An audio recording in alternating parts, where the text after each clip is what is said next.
Good afternoon, everyone. Welcome to this month's Superintendent's Webcast. I have the pleasure of stepping in for Dr. Glass. He and his family are on a much deserved vacation, hopefully somewhere warm and not dealing with any humidity or storms. And our very own Tony Constatman is going to walk us through the agenda, and I'll help Tony close at the end, unless there's some questions throughout. And Tony, are you taking questions in the chat?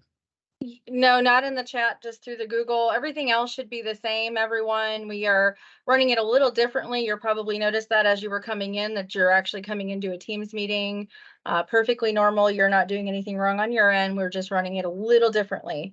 And I will go ahead and share my screen with the agenda. And I don't know, Thomas, if you'd like to go over that, and we can begin. Absolutely. I think there are about 10 items. And Tony, if you share your screen, I can quickly go over the agenda. All right, there we go. Okay, we'll have Tony Constatman, our Chief Communications Officer and guru, up to walk us through some wonderful stories that are happening here, and will provide us some updates throughout the Commonwealth. And then our very own Robin Kinney, Associate Commissioner, will give us some ESSER updates and ensure that we're mindful of some of the timelines and deadlines relative to ESSER. And then Meredith Brewer, Dr. Brewer, will give us some Board of Education updates. And as you know, Meredith is our Director of Education Policy and works directly with our board. And Brian Perry will give us an overview of regulatory and non-regulatory legislative guidance from the 2023 regular sessions. Let's keep our fingers crossed that we don't have much political things that will keep us busy this summer. And then we'll have an update on accountability standards and setting and the standard setting process that is from Rhonda Sims, KDE Associate Commissioner, from the Office of Accountability and Assessment. And then we'll have some questions and answers. And as Tony said, she would like for you to submit said questions in the Google form. That's it, Tony. Thank you, Dr. Woods Tucker. So I'm going to go ahead and share a couple of updates that we've shared previously before from our offices. Just a reminder that our 2023 Continuous Improvement Summit registration for that is open. It'll be held September 25th through the 26th at the Central Bank Center in Lexington. This year's keynote is Mike Rutherford. And you'll have information found on the slides that you all should have received, and you can register through that link on the slide. Also wanted to remind everyone about phase 2 of our letters that we are in right now. We have this phase open through, registration is open through August 31st. As of today, we have 1,785 people registered for this. This includes 1,500 educators and 285 administrators. The links and some information about letters is on this slide. Also on the second slide, it goes over the different phases and some more information about what the Kentucky Reading Academies is and what makes it unique. And then on the third slide here, it's talking. Sorry, I think I had a little bit of a glitch in the system here. And then the third slide that I have here goes over who is eligible to participate. So it is open to all Kentucky public school educators who work with K-5 students. And here are the listing of information that you need, that it's open to. I'm sorry, getting a little bit of a delay here. Wanted to update everyone on our search for our new principal at the Kentucky School for the Deaf, as this is a state school that serves many of your districts. We have been participating in a pretty rigorous process, starting with the announcement of Toya Roby's retirement back in May. And we are almost complete with that process right now. We conducted 2 forums that you can go back and watch on the KDE Media portal if you would like. We had quite a few stakeholders involved in both of the forums, and we put together a KSD principal profile survey, and it was shared with our interviewing committee, our hiring committee. And I believe that we are conducting interviews this week, and we hope to either have a new principal named next week or share with the public an update on the search. So that is where we are with the KSD search. Wanted to offer our congratulations to 3 of our teachers in the state that have been named National STEM Scholars. This was a press release we sent out a few weeks ago, but it's always delightful to recognize and honor our teachers that are winning awards and being selected for trainings. The Kentucky teachers are J.J. Fry from Grayson County Middle School, Teresa Robertson from Munfordville Elementary in Hart County, and Jenny McCall from Winburn Middle in Fayette. So congrats to those educators. Also wanted to share with you probably a familiar name for many of you. Right now we're hiring for our director of state schools. Our previous director retired at the beginning of June. And so Jonathan Jett, the former superintendent in Perry County, as well as Carolyn Morrison, who has served in this position before, have been named acting director and co-director while we conduct this search for director of state schools. They're both in the Office of Special Education and Early Learning. And I did put a link there because we are accepting applications through the job posting. And if you know anybody who would be interested, I believe that posting will be open until it is filled. Wanted to also share with you, many of you, I really, really appreciate those of you that are sharing with us some of the use of your ESSER funds in the district level. I'm just going to briefly go over a couple of those, and this will feed right into Robin's update on ESSER. These are just some of the examples that the Kentucky Department of Education has been sharing with the public via Kentucky Teacher or press release. Our first one was from Bourbon County Schools on their new science through Discovery Education program. And we just attended that PD about 2 or 3 weeks ago, along with the teachers, and we're able to report on that. So we appreciate the cooperation from Bourbon County.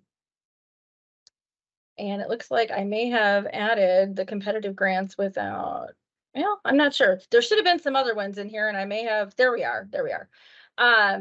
We're also using ESSER funds at the state level to award scholarships to over 300 students with disabilities. This went to many of your districts. We awarded scholarships out, and really appreciative of those of you that took the time to fill out an application and nominate or recommend a student, as we know that these will be very useful in the future. Danville Independent is using some of its ESSER funds to provide after-school strings program for students. Great opportunity for students. It's a partnership with the community as well through their Heritage Area Strings program, and just a wonderful way to showcase different opportunities with this funding. And then the last one I want to share with you is from Whitley County. It's on an ESSER-funded math intervention program. Spent some time down in Whitley County, their last day of school, and just very appreciative to the district, Superintendent Seiler, and all of those that have been accommodating to us and letting us come in and tell your stories. We certainly do appreciate it. If you do have an ESSER story that you'd like to share with us, please email me or shoot me a message, and we'll work on getting that scheduled for you. The one other slide that showed up in there was, and I'll go back to that one real quick. It looks like it got out of order, is our competitive grants from KDE. We have this one that's open until June 22nd. So it's just this Thursday on the fiscal year 24 fresh fruit and vegetable program. Again, all of those links are on the slides that you've received. And I believe I will toss off to Robin.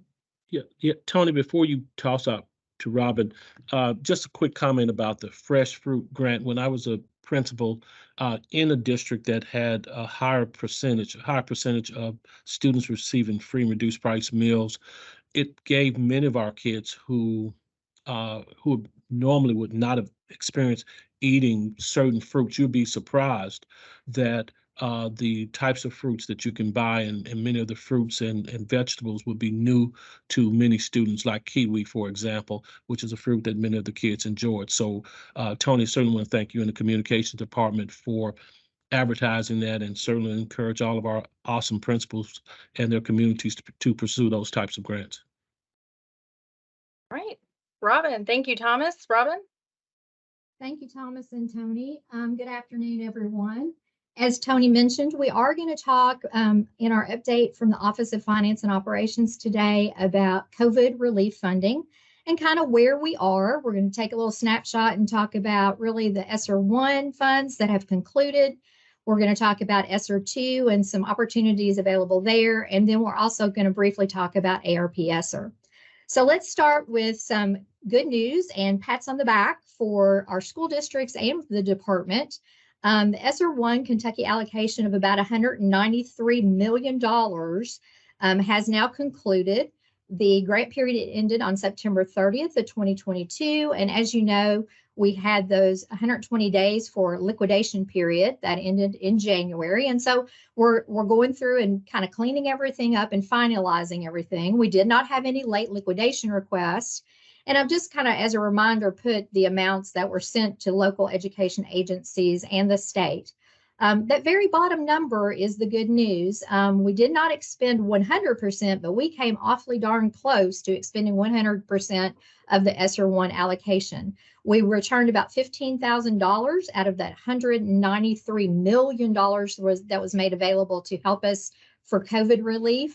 And that was returned to us as required by the Act. So I want to express my appreciation on behalf of the department and also on behalf of your students and your communities and your school districts of really you and your teams doing a great job in expending dollars in a very, very challenging time.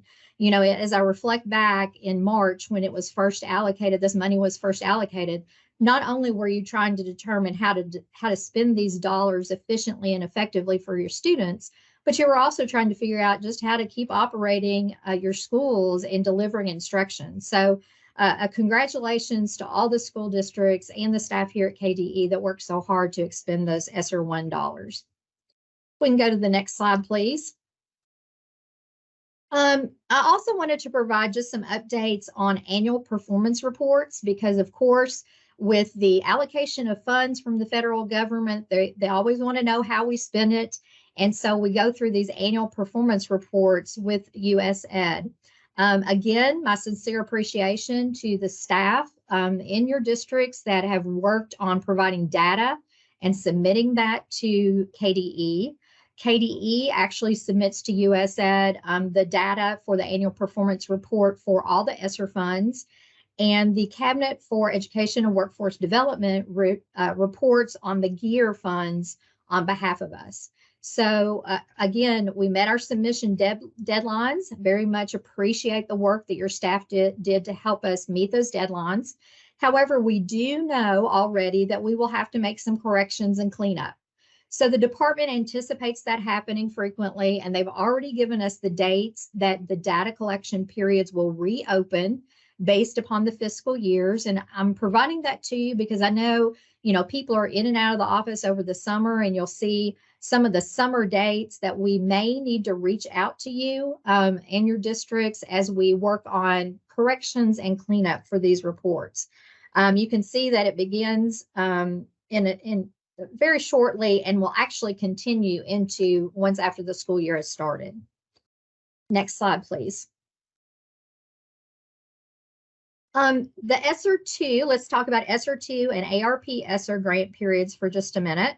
So the ESSER 2 grant period is immediately upon us. You know, as soon as you get back into school in the fall, we will be looking at that grant deadline of September 30th, 2023. Your reimbursement requests for your federal draws are due to KDE no later than November 17th of 2023. So you just have that time to get expenditures made. And then for ARP ESSER, of course, we have another year from that to expend the ARP ESSER funds. The ESSER 2 funds, of course, were significantly more than the first round of ESSER 1, about $928 million that came to us, with about 90% of that going to our local school districts. So districts had a lot more funding that they had to make those important decisions to provide services to their students and their school districts. We also carved out a piece from the state funding that could be used for direct services allowance, and our districts applied for that additional money. If you remember, again, it seems like such a long time ago that we were talking about this, but those direct services were to provide direct services to students and was somewhat of an incentive to get us back into school buildings during the COVID relief period. So you can see through May 2023 for ESSER 2 only, we have districts have expended and we have received that reimbursement from USAID for about 85.5% of ESSER 2 allocations. Districts have also been reimbursed for 72.3% of those direct services or those state set-aside funds. It is important because we only have about 3 months left here, a little more than 3 months, that we work diligently to expend all those dollars and also to make sure that you're submitting those draw requests to us.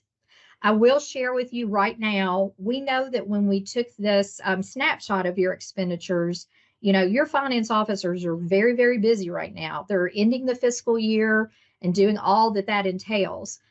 We at KDE are doing the same thing. My office is working on end of year closeout. So we have stopped processing federal draw requests right now through June 30th. So if you've sent one in, it's not being processed right now, but I do expect once we get to July 1st, we should see a real increase in those reimbursements being requested. I will say for some districts, we do still see large balances sitting there in your ESSER 2 allocations. So I would encourage you to talk to your finance officer about the current status of your ESSER 2 funds. And we will also be talking with finance officers in a webcast for them on the same topic on Wednesday, June 21st at 10 o'clock. If you do not if you already know that you're not going to use all your ESSER 2 funds, if you could also notify Robin Morley in my office as soon as possible, especially on those state set-aside direct services funds. Next slide, please.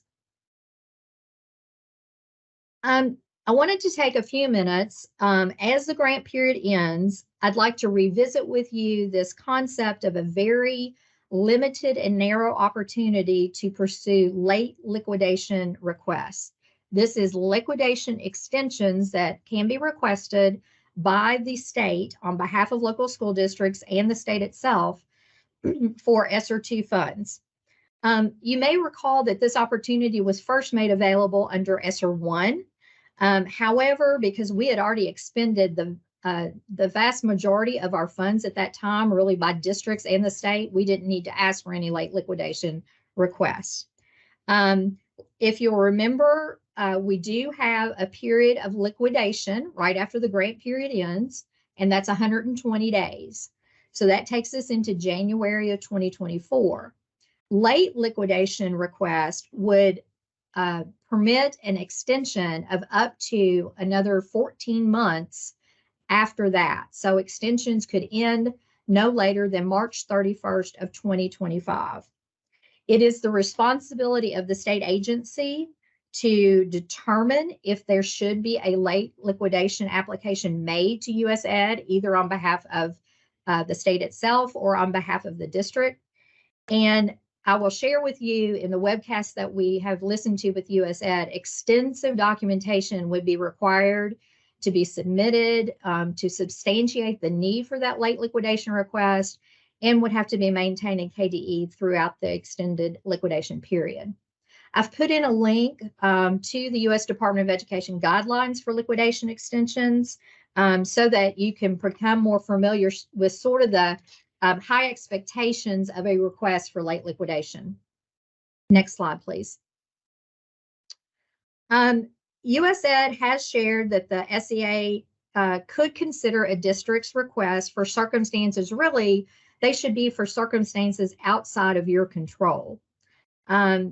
These requests have to be independent to a particular project or specific circumstances within your district. So your extension request would not be for all your funds. It has to be on a narrow focus for a particular project or specific set of circumstances. In order for an extension request to even be considered, your funds have to be properly obligated.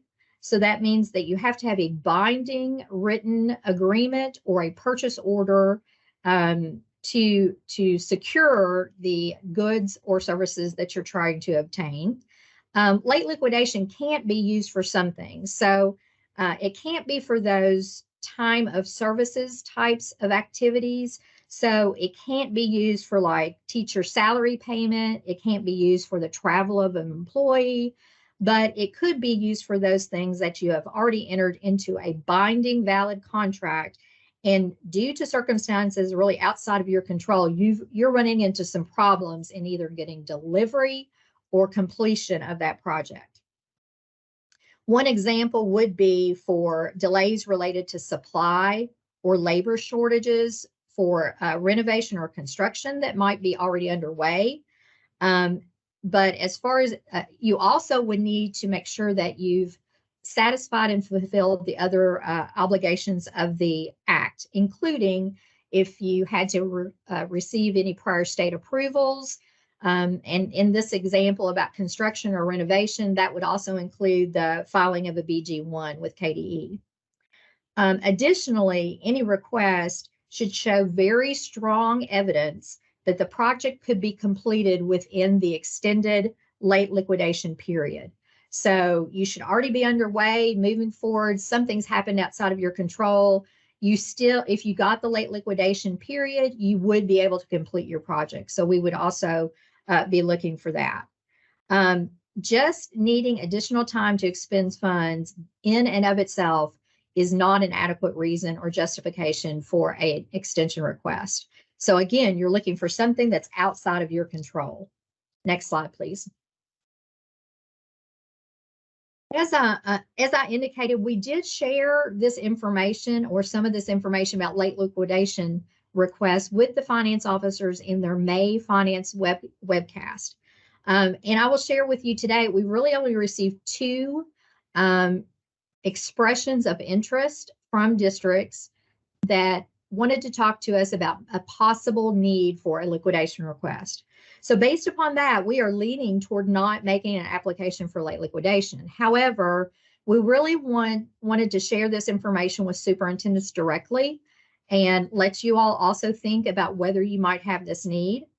If you do have this need, we are asking superintendents or your finance officers or whoever is basically helping you work with your ESSER funds in the district to send an email to this Katina Gar. She works in the Division of District Support Services by July 7th. Include a brief statement about the nature of the project, why you need an extension, and how much money might be needed. This is not the application itself. It's just an indication to us that would share so that we would know that you have a potential need or interest. After we receive that, we will come back to your district and talk to you about the particulars and get additional information from you. For the 2 districts that have sent in something already to us, we do believe we might have a workaround for you. So we'll be reaching out to you directly on your questions that have already been submitted to the mailbox. Next slide, please.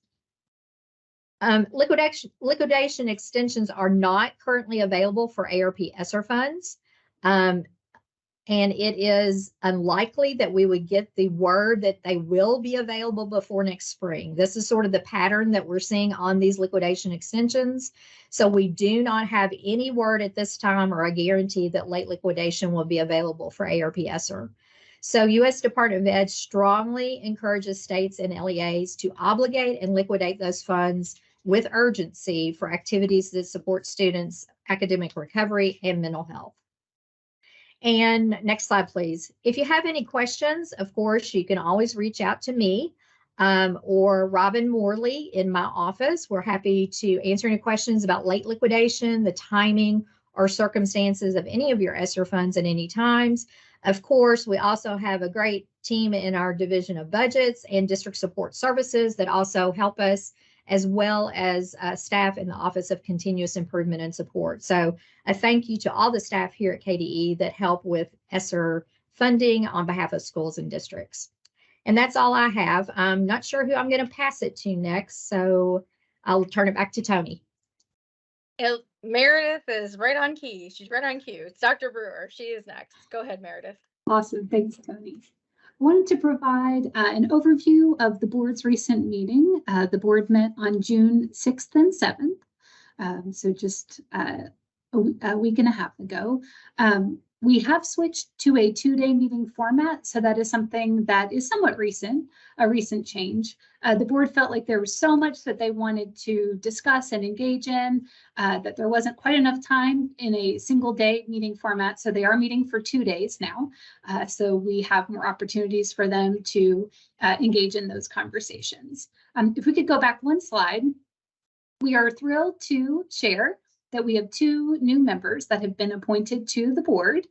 We had 2 vacancies, 2 at-large vacancies. So Julie Pyle from Boone County and Diana Woods from Fayette have both been appointed to the board. They were unable to join us at the June meeting. Their appointment came just a few days prior to our June meeting, but they do plan to join us in August. And their terms will expire April 14th of 2026. So we are excited to have Julie and Diana on board soon. Next slide, please.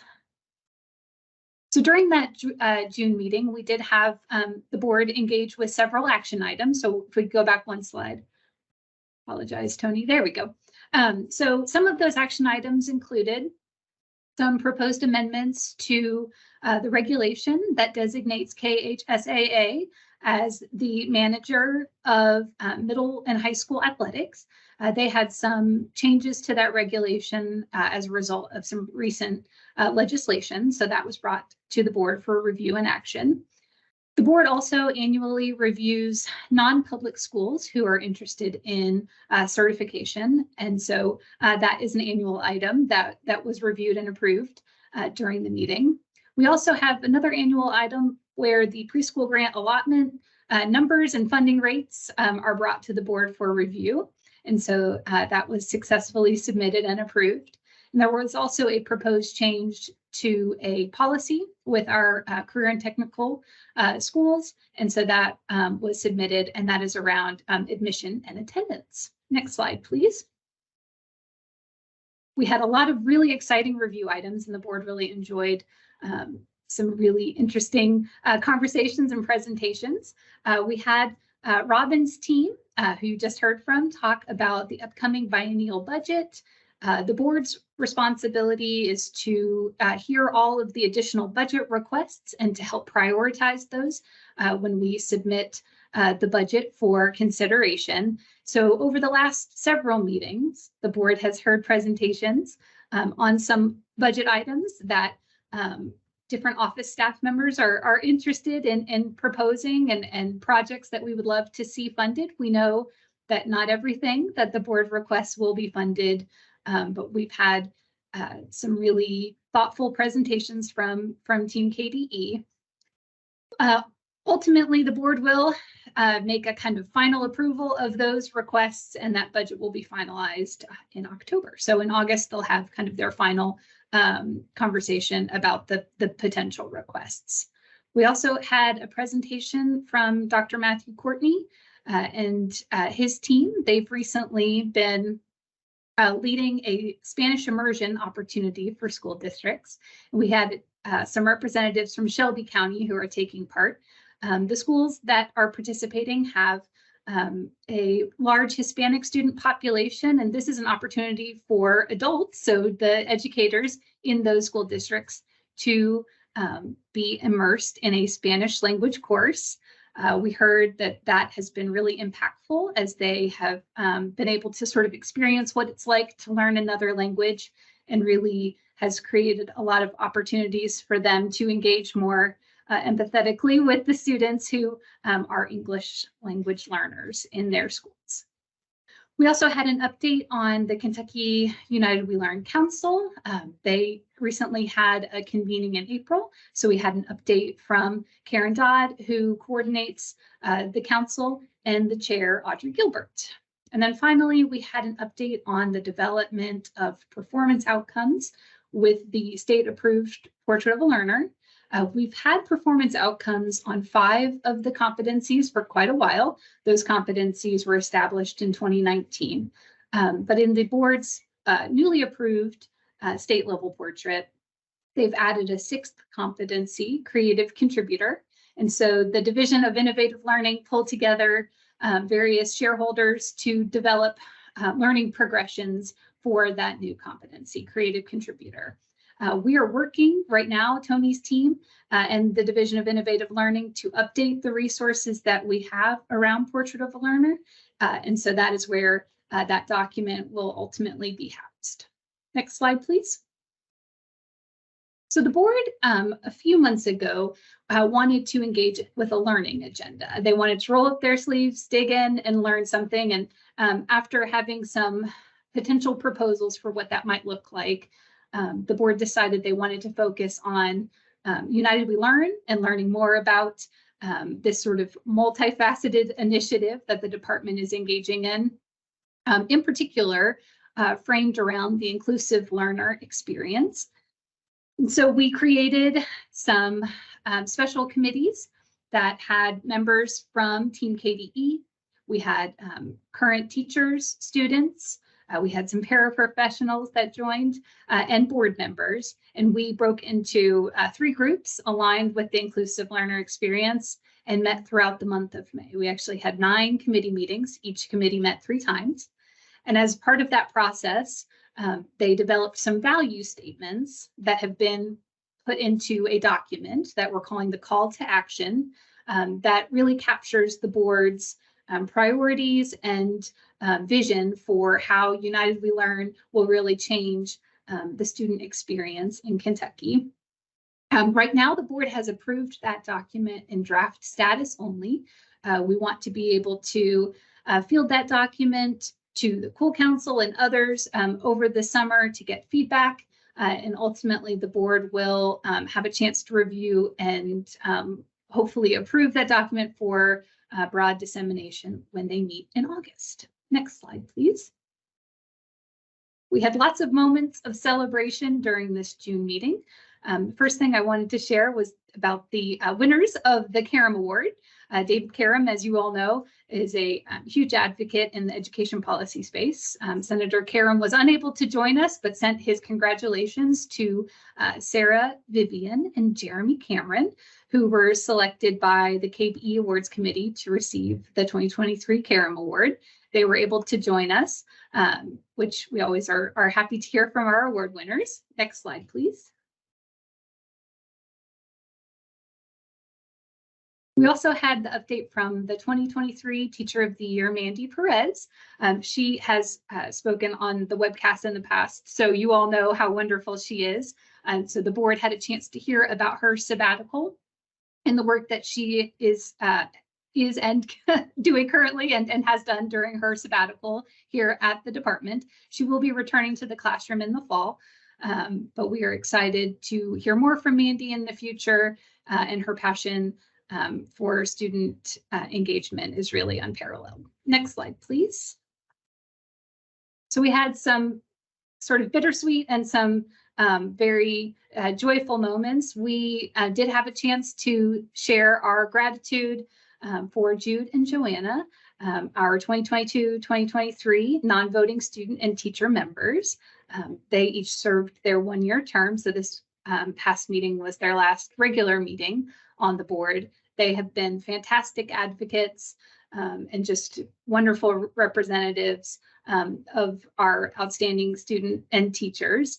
I did want to share that we extended an invitation. Chair Young said that they are always welcome at the table, so we know we'll be able to see them in the future and to continue to follow along with their careers. We know Jude is destined for great things, and Joanna's students are so fortunate to have her as their teacher. Next slide, please. So we were able to welcome our new non-voting student and teacher whose terms begin on July 1. RJ is a rising junior in Whitley County. He was unable to join us in June. We invited both RJ and our new teacher, Alyssa, to join the board as guests in June. Unfortunately, RJ was not able to join us, but for a wonderful reason. His baseball team was in the championships and they actually won. So they are the Whitley County champions, state champions in baseball. So that is very exciting. He's had a very exciting summer so far, but he is planning to join us in August. Alyssa was able to attend our meeting in June, and we are excited to work with her and to have her perspective. She actually works at a career and technical school in Christian County, facilitating the teaching and learning pathway, working with future teachers. So she'll have a wonderful perspective to bring to the board's conversations. Next slide. Finally, we had our second annual Educator Excellence Reception. This is something that the board started last year as a way to honor the individuals that received Content Area Teacher of the Year or Educator of the Year awards. We wanted to be able to have an opportunity to recognize all of these amazing educators. And so we decided to have one big blowout in June. So we have everyone come to Sauer. We have a special video recognizing these amazing educators, and then they are invited to join the board for lunch. One thing that we did add this year at the request of our board member, Holly Bloodworth, after lunch, we invited those in attendance to have a conversation with the board members. This year's topic was on the educator workforce. As Holly pointed out, we have so much expertise in that room. We wanted to be sure to take advantage of that and learn from them. And the board members had a really wonderful time talking about what these individuals felt like the board could do to help support teacher recruitment and retention. Okay, last slide that I have for you is just letting you know about our upcoming meeting. So the board will meet for their retreat and regular meeting August 2nd and 3rd, and we will be at Dale Hollow State Park. One thing to note, because the state park's connectivity can't sustain live stream, that meeting will be recorded and posted, but we won't be able to have a live feed of the meeting. So should you want to learn what's being discussed in real time, you are welcome to join us at the lake. We'd love to have you. Otherwise, a recording of that meeting will be posted. And that is all that I have, Tony. Great, thank you very much, dear, Dr. Brewer. We will provide live tweeting of the board meeting, so stay tuned. We know that that's people like to follow our updates. I'd like to bring on Brian Perry now. I think he's just going to go over just a brief slide. Hopefully I put the right one in there. There it is. Take it away, Brian. Thanks, Tony. Good afternoon, everyone. Don't really have an overview of the non-regulatory guidance, but did just have some notes, just wanted to go over and a few reminders. So as you're, I'm sure, aware, they won't be back in the General Assembly will not be back in session until next January. We are rolling into a budget session. The interim session is now underway. The next meeting of the Interim Joint Education Committee will be on July 18th at 11 a.m. The next day, Appropriations and Revenue will meet at 1. So again, as we roll into a budget year, you may want to tune into those committee meetings. They should be broadcast either on KET or on the LRC YouTube channel. Another date to be aware of is next Thursday, the 29th. That is the effective date for legislation passed this session that did not otherwise have an effective date listed and did not contain an emergency clause for all or some of the bill. So please be aware that all those bills will become effective next Thursday. And then the address for the regulatory guidance and the supplemental documents for that can be found there at the link listed on the screen. I think that's it. If you have any questions, please let us know. I know there's still lots of questions about various bills that passed this session. So please keep sending those questions in so that we can keep track of them. Thank you very much. Great. Thank you, Brian. And up next, we have Rhonda Sims. They are getting ready for a busy week on Thursday and Friday here at the Sauer Building. I know that that's one of their first meetings for this process. Rhonda, go ahead and take it away. Thank you. Thanks, Tony. Pleasure to be with you this afternoon. I do want to share with you where we are in the process for reporting in the fall of 23.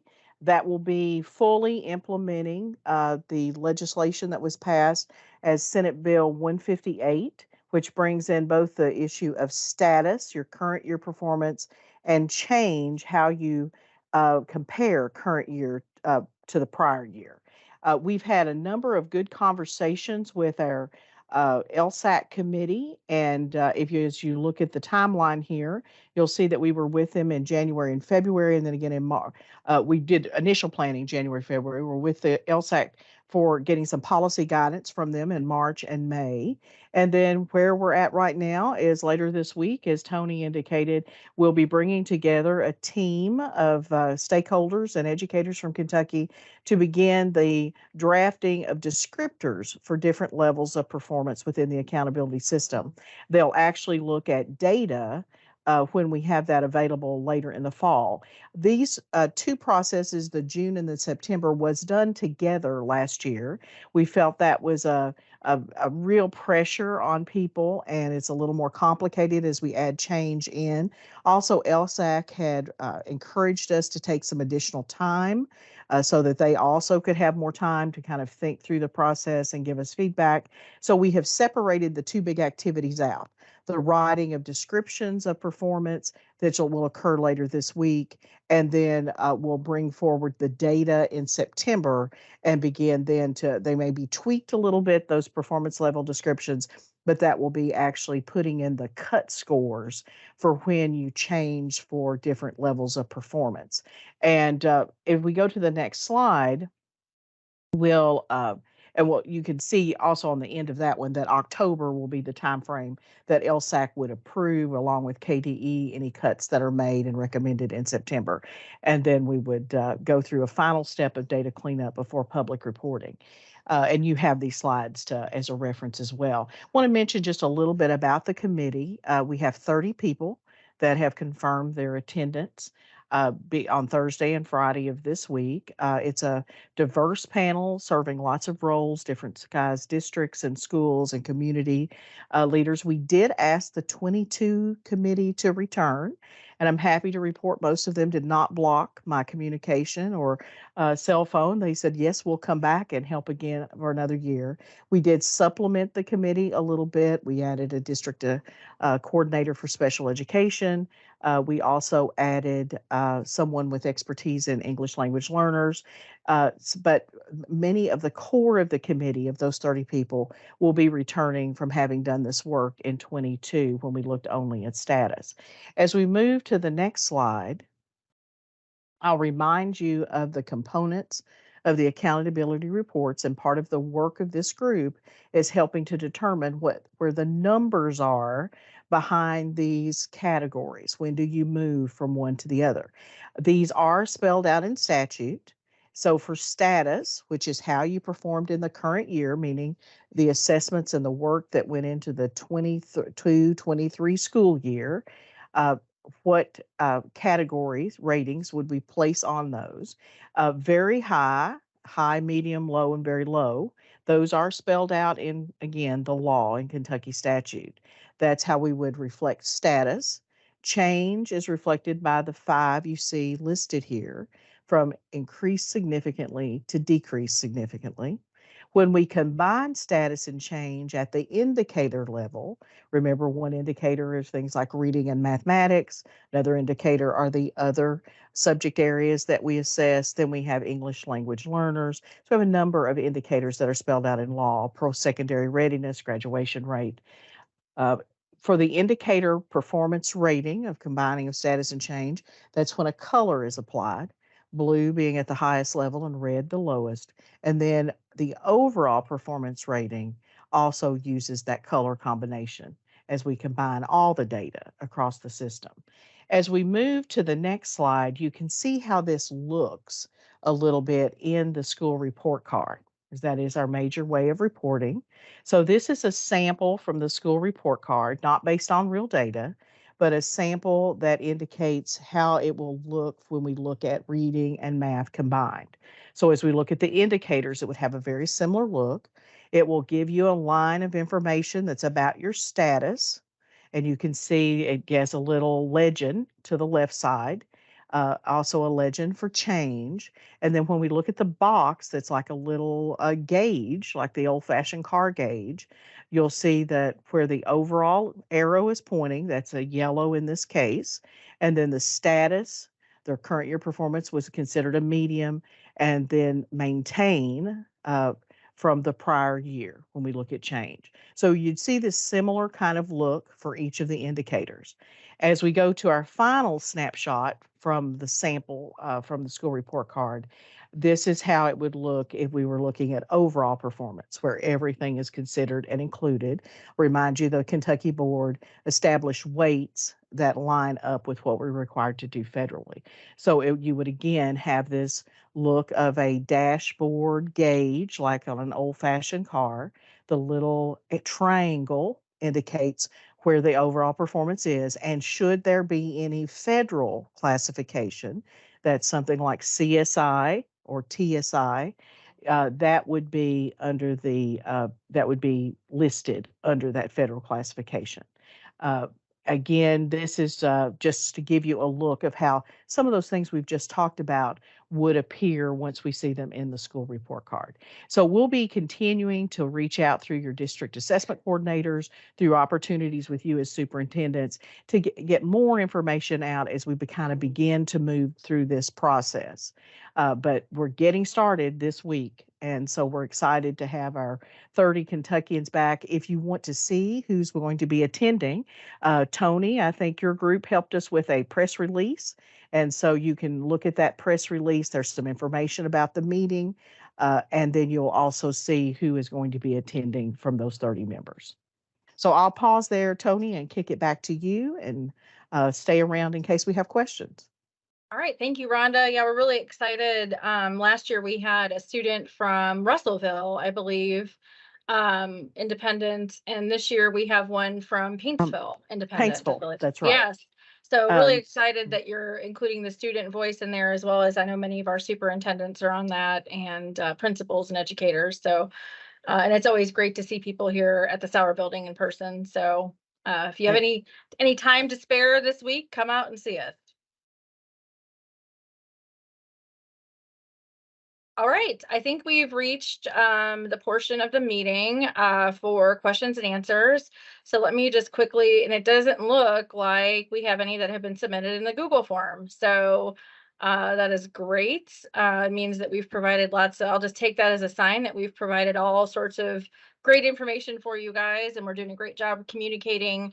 As always, please let us know, anybody on the call, any of us on the KD leadership team or support staff. If you have any questions about any of the slides, please let us know. Reach out. I did want to let you know that the next superintendent webcast we're actually taking a break in July. That is just a heavy month for a lot of people on vacations, and not terribly a lot of content to share. So our next superintendent webcast will actually be on Tuesday, August 8th. I know that'll probably be you guys will all be in the heat of getting ready for the new school year. We will have lots of information updates for you there. I do believe that we will be working with Dr. Byron Darnell in our offices here to talk about we will have a webcast sometime in July, and you'll learn more about that as we set the date for that, about some changes to licensure for the next year. Go ahead and toss it back to Thomas. I don't know if you want to close us out. Yes, just a couple quick things. A big thank you for everyone for joining us today, and also especially for our newest superintendents. Brian Perry does a wonderful job of summarizing some of the major bills, and Tony and her crew has that summary in Kentucky Teacher and some other venues. So if you really are trying to figure out what these bills mean, Brian Perry again does a great job in summarizing those major bills. Again, thanks for joining us today.